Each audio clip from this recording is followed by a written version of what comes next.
So imagine this. It's late at night, the kind of late where the world feels suspended, as though time itself has just slowed down. The air is still, traffic has faded, even the insects seem quieter than usual. Then there's a knock at your door. Not frantic, not aggressive, just slow, polite, and intentional. Now you hesitate before answering because something about the knock feels wrong. It doesn't belong to the chaos of the daytime world, and it feels calculated, as though whoever is knocking knows exactly when you're most vulnerable and that you're home alone. But you open the door. 2 children stand on your porch. At first glance, they look normal. Ordinary kids, maybe siblings, maybe friends. Usually between the ages of 6 and 16, rather. 16 is on the later end of encounters of this nature, but I digress. They have been seen up to that age. Their clothes are often described as outdated or strangely plain. So hoodies, jeans, neutral colors, nothing super memorable. But then you notice what is memorable. They won't look directly at you. Their heads are tilted slightly downwards. Their eyes are hidden in the shadows. Their posture is stiff and unnatural, as if they're imitating how children are supposed to stand rather than just standing naturally themselves. And when they speak, their voices are calm, flat, almost rehearsed. Can we come in? That question appears again and again in black-eyed children encounters. Sometimes it's, our parents are waiting. We need to use your phone. We need to just come inside for a minute. But always they ask for permission. Witnesses often describe an intense internal conflict in that moment, a strange pull, a desire to help. Maybe it's the fact that they're young, innocent children, or so they seem. A feeling that saying no would be cruel.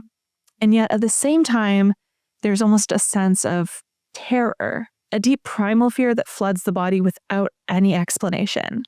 Your heart's racing, hands trembling, a voice in your head screaming, "Do not let them in." And then the eyes.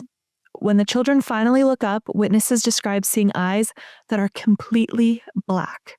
No whites, no pupils, no reflection, just endless, depthless darkness.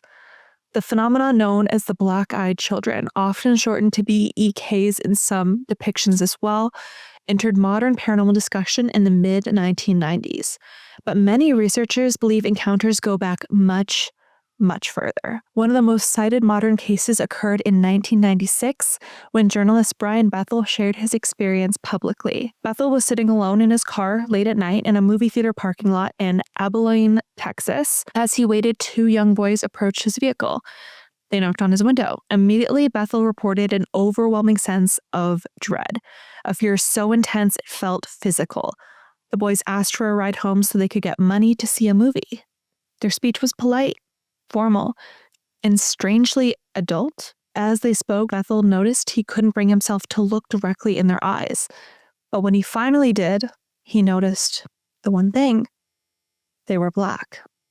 He fled the parking lot, shaken to his core, and for days afterwards, he experienced anxiety, nausea, and a lingering sense that something had followed him. Since Bethel's account, hundreds, possibly thousands of similar stories have surfaced. They come from different countries, different cultures, and different time periods, if you will.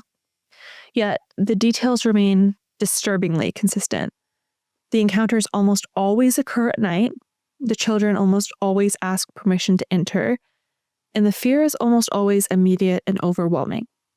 Some witnesses report physical symptoms during encounters, so that's sudden nausea or dizziness, headaches or pressure behind the eyes, chest tightness, ringing in the ears, and the sensation of being watched. Others report technological disturbances, so that's their cars not starting, phones that suddenly die, lights flickering or shutting off entirely. It's as though their presence disrupts the environment itself.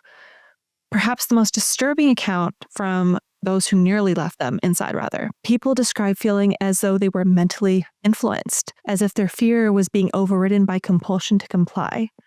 Several witnesses say they only snapped out of it at the last second, slamming the door, locking it, or driving away if they're in their car. And then there are stories of what happens after. The lingering illness, the night terrors, recurring dreams of the children standing silently nearby. Some claim that tragedy followed them shortly after.